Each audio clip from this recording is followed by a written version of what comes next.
Hey, I'm Alex Radcliffe from Board Game Co. And today I'm giving a first impressions of the Hunters AD 2114.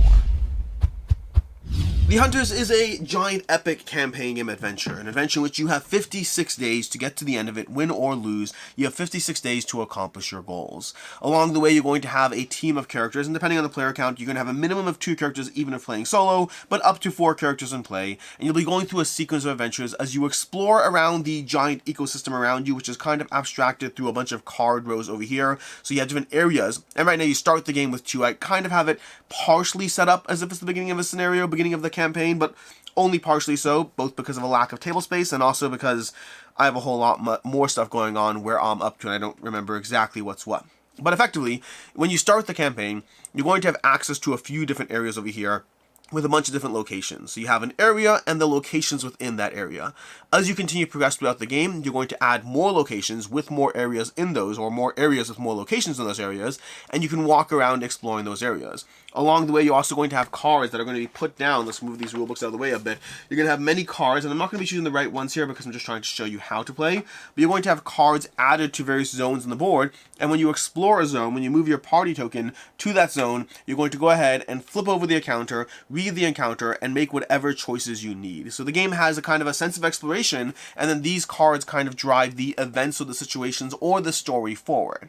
These cards are going to have any number of different effects on them, different kinds of adventures or choices you'll make on them. Anything from losing resources to help some old woman, fighting somebody off and gaining something in return, or possibly and very often dealing with the next encounter you're going to set up. That's where you have one of these 2 rulebooks. We have the rulebook and we have a mission book. And the mission book is going to have this giant mission book full of a ton of missions, all give you different things you're trying to do in large different scopes and scales of how big a mission is, from as low as a single tile, and you can even have even smaller tile missions, to having multiple tiles you can see set up in these pictures over here, as far as just lots of different ways everything is set up, with different terrain rules and modifiers and situations and enemies you're fighting against as you go through the scenarios. That's kind of the core gameplay loop. We haven't talked about how combat works or how many of the other things work, but the general idea is you have 56 days. Throughout the course of your time in this game, you're going to have the time tracker slowly ticking down, running out of time. Your time will be running out faster if you have exhausted characters who are hurt or wounded until you get them back up to where they need to be. And along the way, you're going through a bit of an exploration system in the larger world around you, dealing with various engagements, having different merchants with different costs for their blueprints to buy or sell different items on them, and then engaging with a ton of cards. Within your first, hour of playing the game, you're going to go from an initial starting setup of here's a few locations to here's a few locations with a ton of possible events on them and around them. Some events are mandatory. When you place an event face down on top of a card, you will engage with that event as soon as you go there. Other times you're going to tuck events under cards, and that represents an optional choice. Think of it almost like a mission board, where you can take a look at what's going on. You can see that there is a group of bandits who want your help, and you can choose to engage with that or not, possibly having impacts on how or where it drives the story forward. That's the core gameplay loop. Engage with that, engage with scenarios, back and forth, upgrading your characters throughout the course of the game, upgrading your base, gathering more blueprints. There's a lot of things going on as far as the ways you can upgrade in this game, and there are a lot of ways you can upgrade in this game. To begin with, your characters start with a 25 card deck over here, 25 cards, all level 1 cards, and you're going to be using those for your combat engagements. But there's giant stacks of cards. In fact, it's over here, it's off to the side. We have giant stacks of cards that you can go ahead and upgrade your characters, adding more cards to their deck so they have better and cooler cards that will do more things. That's one of the ways you can upgrade your characters.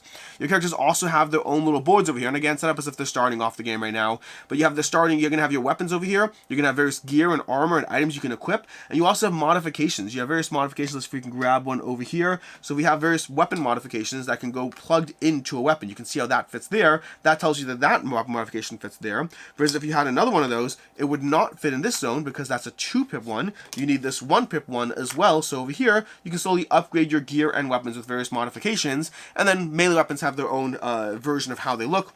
But you have giant stacks of gear and things you can upgrade with. This is all from the core game alone, not even the expansions. But we have this giant stack, we have this giant stack, we have this giant stack, and we have this giant stack. So you can see a lot of weapons, gear, and modifications as far as how you can upgrade and augment your character as you can play through the game. That's in addition to the giant stacks of cards they have to upgrade their characters, and that's in addition to the fact that you can upgrade your base along the way as well. You see over here you have your base, and you're going to start the game off with one level 1 upgrade, and from there you can go ahead and add more upgrades to your base, and you have level 1, 2, and 3 for each of the 5 different types of zones. So you have these 5 different locations. You can see over here and you can upgrade various locations to be able to craft certain gear in your bases. You see, time is a central resource of this game. There's often two ways you can get your hands on things. You can, well, aside from loot drops and things like that, but you can basically buy things when you go to certain locations, or you can also use their blueprints to craft things. When you use blueprints, you'll be able to spend resources to craft various things as well. And when you craft them, there's going to be a time indicator where you put the time marker, 3-4 days out to show that you're crafting a level 1, 2, or 3 item in one of these types of zones that can craft that specific item type. And so you have a crafting system, as well as that same clock system is going to be frequently used in play as well, where you'll often have various cars that will go down these locations, sometimes with a time tracker on it, to indicate that this event can't actually be engaged with until 4 turns from now, 4 days from now, which will slowly, inevitably rush up on you. That's the kind of ecosystem you're playing with. What we haven't talked about is we haven't talked about how the actual combat sequence works in the game. When you set up a combat, you're going to have your characters. Again, a minimum of 2 characters, and you're going to have the enemy characters that show up as well. Those characters are going to have their own AI cards of how they operate, how much health they have. The scenario book will give you any modifications for, any different variances based on the player count you're playing with. But then past that, the characters operate with a very simple top to bottom loop, where they take the first action they are able to take based on if they're melee range, range 1 or range +1. They'll take the specific sequence of actions and the first action in that, if they're able to be able to define their AI. So by looking at the enemy cards, you can kind of predict, okay, great, well, if I'm in melee range, they'll do this and I'll be able to react accordingly. If I'm not in melee range, then I'll do that and they'll be able to act accordingly. That part is very deterministic. You have the ability to see what's going to happen. You have the ability to kind of plan tactically around how to best engage or not engage with the enemies to have the least damaging effects applied to your team. The part that is less deterministic is the giant handfuls of dice you're going to be rolling. Both on the attacking and the defensive, you're going to be rolling dice, and you're going to be rolling dice based on your attack gear over here, and this way you can go ahead and look at a weapon, and the weapon is going to show you how many dice it rolls in melee range. In the case of submachine gun, that'll be none. How many dice it rolls at range 1, which is 4 at a +1 modifier. That means when you look at your attack card that drives the attack, you can see over here, for example, this says ranged attack 2. A +1 means you're going to use your weapon stat to modify the +2 to be able to improve your attack efficiency, and you're rolling that many dice. You're rolling at a +1 modifier at range 1, and then some machine gun, because it's good at close range, will roll 3 dice and no modifier at range 2, and it cannot attack at range 3. So you have these weapons that'll give you these stats over there, and you can modify them. You can throw a knife onto your gun, so suddenly you do have melee range on your weapon after all. Meanwhile, the enemies are going to be rolling defensive dice depending on how you attack them. You see, enemies have different modifications for melee. There's modifications for mental attacks, which we haven't talked about, area control attacks, and then what side armor they're attacking, the front, sides, or backs of their armor. And so enemies have basically 6 different stats that are possibly relevant depending if you're attacking melee, mental, area being like a grenade you throw or whatnot, or alternatively the various sides of the armor as you engage with them. You're going to go ahead and grab your handfuls of dice. Let's pretend we're doing a submachine attack. Let's say they have 3 armor. We have 3 dice. We have 4 dice because we're attacking at range 1. We're going to roll over here, and you're going to go ahead and add up everything, and you ideally want lower numbers in the game. Lower numbers are better. A ranged attack 2 means it becomes a ranged attack 1 over there. There's always a minimum hit is always a 1, a miss is always a 6. I believe that's the case. I have to double check that. I've been playing too many campaign games, so I might be wrong, but that's that. But in general, you're going to be rolling dice. Lower numbers are better, and that's going to determine how many hits you do against the enemy and the damage they therefore take. Again, the enemies have their health. You're going to be managing that. And then once you're done with your turns, you're going to react with the enemies and see how things play out over there. That's going to be the high-level sequence of combat. We are not getting into a million different things, such as the fact that these enemies are in cover over here, or the fact that there's elevated zones where you can shoot down from but require more movement to get into. There's a ton of other things around the terrain, around how things interact, exactly how movement works, all of that on these grids over here. But the high-level idea is you use your weapons, you take your actions, you roll your dice, you're playing combat cards. I should talk about that. You're playing combat cards to determine your actions in the game. What you're going to do is you're going to play combat cards from your hand. You're going to play 2 combat cards plus any modifications. So the nature of a combat card is it shows you this card is moving 1 space with a ranged attack 2, and you can go ahead and also modify that with, something like this, where you get +1 hit when performing a ranged attack using any scope. So you can play a modification of 1 card to modify the ability of another card. This modification will not affect anything. This card is kind of being used for its effect. You're going to use this modification for that card, and to that end you can play 2 cards and up to 2 modifications on your turn, 1 modification per card, and then you also have reactions over here. So you're going to have reactions over here where if we can find one here, here's a reaction card. Reactions can be played outside of your turn, to do whatever you need over there as well. So you have reactions, you have modifications, you have enhancements, and that's all going to be in your basic hand. When you start a combat, you're going to go through your deck of 25 cards. Even if you add cards to your deck, you only bring 25 cards into each engagement. Well, only is a relative term. You bring 25 cards into each engagement. You're going to choose 5 cards from your 25 for your starting hand, and then after that be drawing randomly into your hand as you go through a combat engagement. And that is basically a high-level idea of what is going on in the Hunters AD 2114. There are a lot of details I'm glossing over. I'm trying to give you a 42 pages of rules in about, 8-9 minutes or whatever this has been. There's a lot to go over. This is not a rules teach. That is kind of just trying to give you what this campaign game is. You're going to explore the open world around you. You're going to have frequent engagements. You're going to have frequent text decisions that you have to make as far as the story being handed to you on these cards. Decks full of cards. Let's show you how many cards there are over here. We have all these cards over here as far as just tons of cards to go through. Each of them giving you different encounters you can read through, different situations. This time, your fight is scheduled to start the local boxing night as Grant calls this brawl. You face 2 darkly tanned southerners. The first one is skinny resembling... I'm not going to keep going through this. It's a lot of text to read. I don't want to spoil anything in case it's actually a really impactful card. But there's a lot of cards with a story developing around you, a world developing around you, people who are down on their luck, taken advantage of, being taken advantage of, and taken advantage of. There's a large world going on around you as you choose how to engage with it, as you level up your characters, as you go on encounter after encounter, as you're mindful of the clocks and the days ticking down. And that's where we're going to go ahead and dive into my review, starting off with ease of play.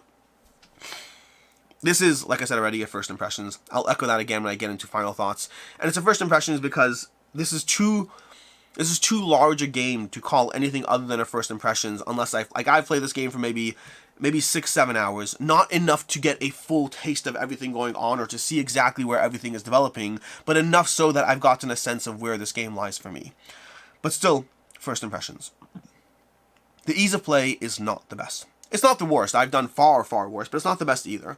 I think the biggest challenge is the rulebook kind of lays out enough things fairly clearly that you have a sense of certain things, but it doesn't really lay out, at least for myself, maybe this is just a me issue, I didn't get a strong sense of the exact sequence of play and how things run. It took me a bit of double checking certain things to really get a sense of the progression of how the game works. It kind of delivers certain separate disparate elements, gives you a good sequence of combat, and the full package of how everything comes together. You kind of have to read the rulebook twice to get a good sense of how that goes. Again, not the worst, by far not the worst rulebook I've read, but also by far not the best rulebook I've read either, especially for a campaign game that is giving you a lot of information to dive into.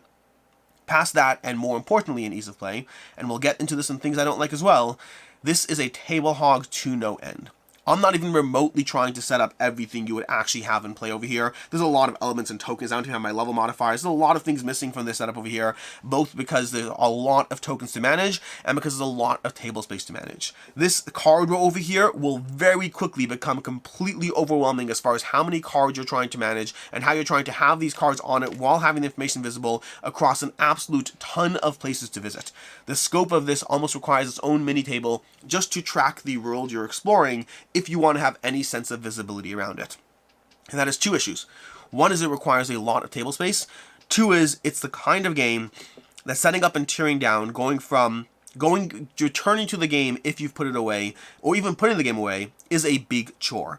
This is a game that I've set up, put away, and set up once more. My 7 hours are split across 2 different sessions of having it split up, having it set up, and it's a lot of maintenance. If you don't have this game set up in a dedicated space, there's a lot of maintenance to setting up, to tearing down, to remember how everything was, and having that enthusiasm of being willing and wanting to dive back into the world. This is an epic sprawling game, but the ease of play is certainly not the most accessible from games I've tabled. Past that, diving to the review, what I like, don't like, and conceal as not liking, there is a lot to like in this world. Starting off even just with the weapons and inventory gear management system. You're going to be quickly, or not so quickly as the case may be adding various other things to your board that will make you feel more powerful. Combined with leveling up your character itself and adding more cards to your deck will make you feel more powerful. The general sense of progression in the game is enjoyable and rewarding. Anything from the base progression, to your weapons, to your decks, all of it gives you stuff to go through. This is a game which there's a lot of decisions to be made as far as how you improve different things, but also just the satisfaction of seeing your characters develop in the game is definitely rewarding as you go through it.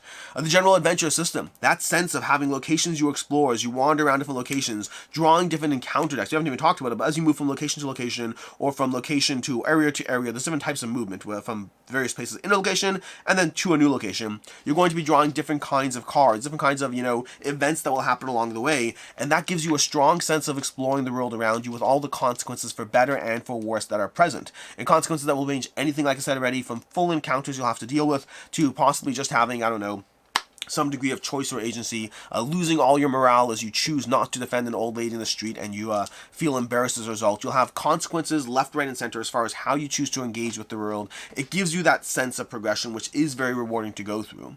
You're also going to have the crafting and time system, which I mentioned already, that I also enjoy. Having this sense of time that is slowly ticking down, that feels like a sense of urgency around you, but having that tie into the progression on your gear, all of that is very satisfying. You're also going to have combat and choice and agency within combat. The fact that you have an enemy AI card that you can read through means there's really a degree of being able to choose deterministically how to engage in combat, understanding the types of things that will happen to you along the way and trying to plan around that. Of course, you cannot plan around the handfuls of dice and how those things will roll, but this is a similar system to, well, a dozen other games I've played recently, even just Tenaris recently that I've really been enjoying. The idea that you can kind of see the enemy AI, how it's going to activate, and be able to kind of manipulate your own engine forward to your advantage based on trying to manipulate that AI. I like that puzzle. It gives me a sense of possibly less realistic in the sense that you know exactly how an enemy is going to act, but I'm not here for realistic. Realistic would be kind of depressing and sad. I'm here for the tactical choice and agency, and this game gives you that tactical choice of agency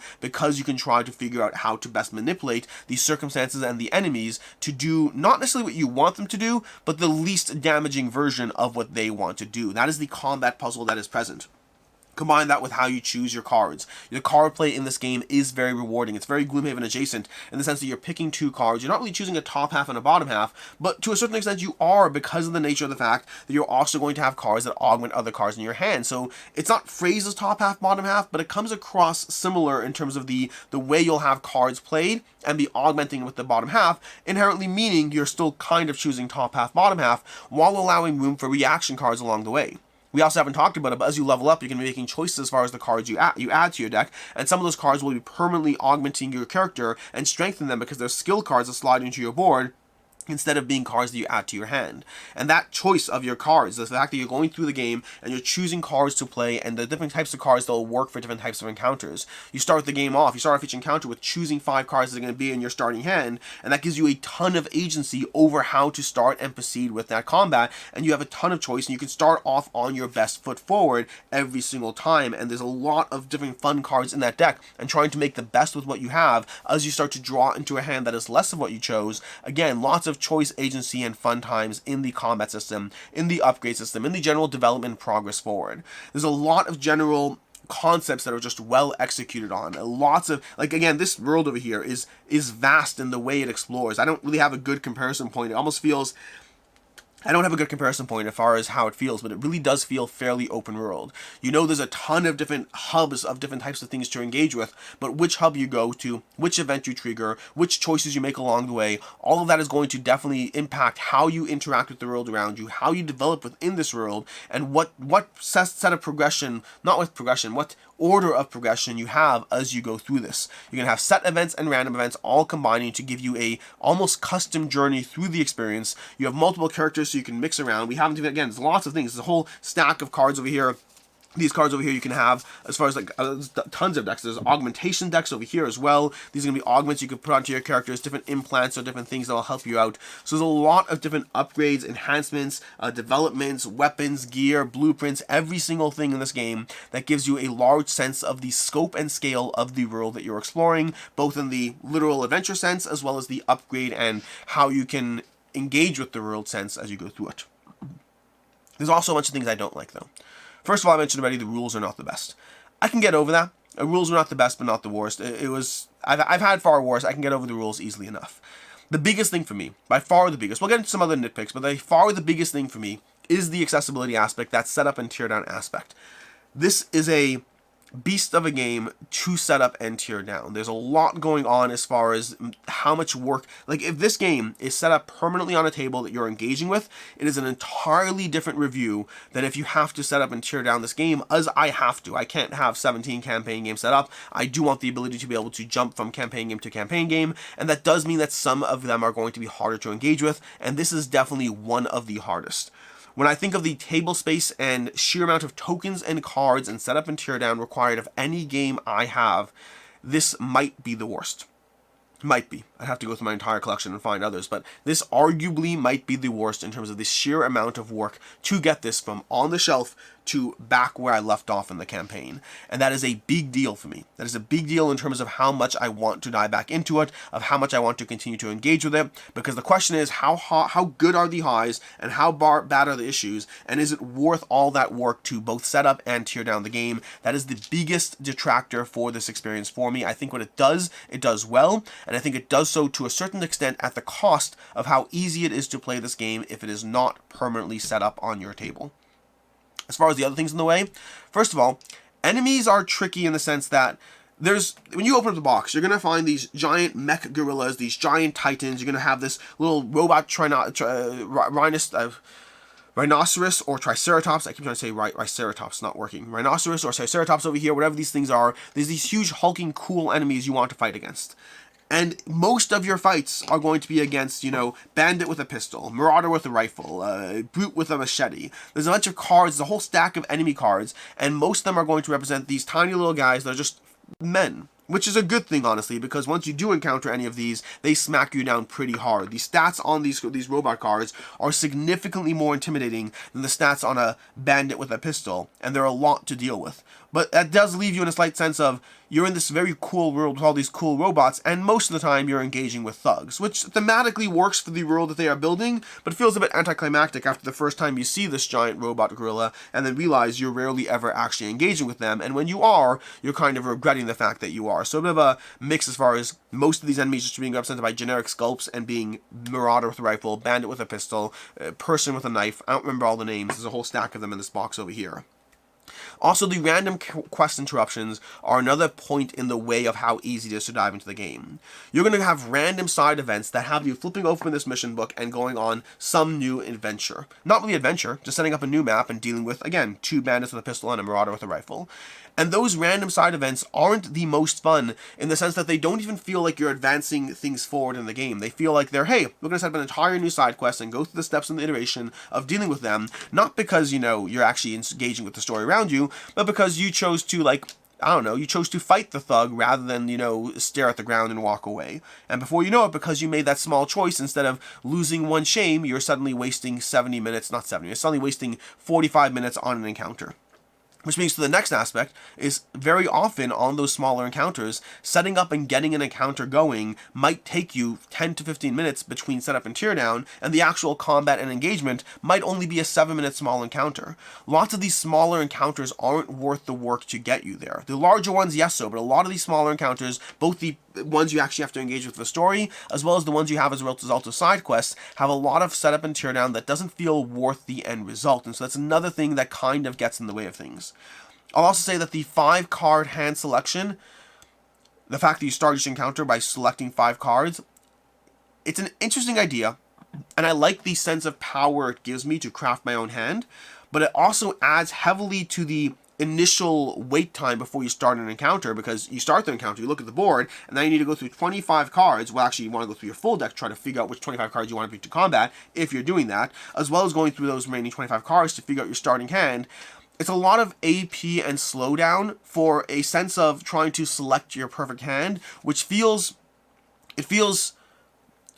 not the most fun. The first time you do it, it's really fun. The first time you have this entire adventure in your hand and you get to choose exactly what you're doing. The more the game goes on, it feels like something that gets in the way of a streamlined experience for the sake of giving you AP and control. I wish the game were balanced slightly differently in the sense that maybe even have a smaller deck. We'll get into this what I can see others not liking, but 25 cards feels overwhelming. You don't need that many cards in your deck, and and selecting 5 of them from 25 every single time, it just slows down the game. Again, it feels cool at first. It feels like the kind of idea that falls in the category of like someone wanting to be able to do something and not thinking through the consequences of what that actually means for the long-term gameplay. I don't like that 5-hand selection over time. The first few times, yes. As it goes on, less so. As far as I can see, others not liking in the game, kind of, first of all, I mentioned already, that deck of 25 cards. This one bothers me less because I don't mind the sense of adventure of, hey, who knows what cards I'm going to draw. But having 25 cards in the game means that as you start drawing things, it could be anything. I almost wish there were a tighter deck selection, and I think others would mind it more. For me, it's a small nitpick, but I think others would mind it more, the fact that you want more of a sense of agency over the actual cards you can utilize and benefit from in the game in a tighter sense of scale. 25 just feels like way too much. 15 could have been a much more reasonable number, still giving you a large breadth of scale without the overwhelmingness of 25. I'll say the combat, and this is not my issue, I like this part, but combat has a lot of tedious min-maxing. That aspect of being able to look through the enemy cycle and trying to plan around them and react accordingly, and then look at your weapons and see what you can or can't do across certain enemies, and try to tactically plan that you'll be within that enemy zone so you can go ahead and kill that enemy and to have slightly better dice modifications because you're attacking that person from the rear, and that means he's rolling one less die for armor. There's a lot of min-maxing to survive in combat. The easier combats you don't need to do that, but as you go through the game, there is a lot of min-maxing to try to get that perfect set of all the attributes of being able to predict the enemy, play your perfect hand, attack them from the right zones in the right ways. There's a lot of min-maxing that can result in a slowdown combat, especially if you're playing this at higher player counts. I cannot imagine playing this at more than 2 players. I think 1 to 2 is going to be the sweet spot for this game. Anything more than that, I think this game would just slow to an absolute crawl. For me, I like min-maxing in strategy and combat, but if you don't, there's definitely a lot of potential for that in this game. As far as final thoughts on the Hunter's AD 2114, and again, reminder, this is a first impressions. The scope of this world insists that anything other than really diving into it, I feel the need to call it a first impressions.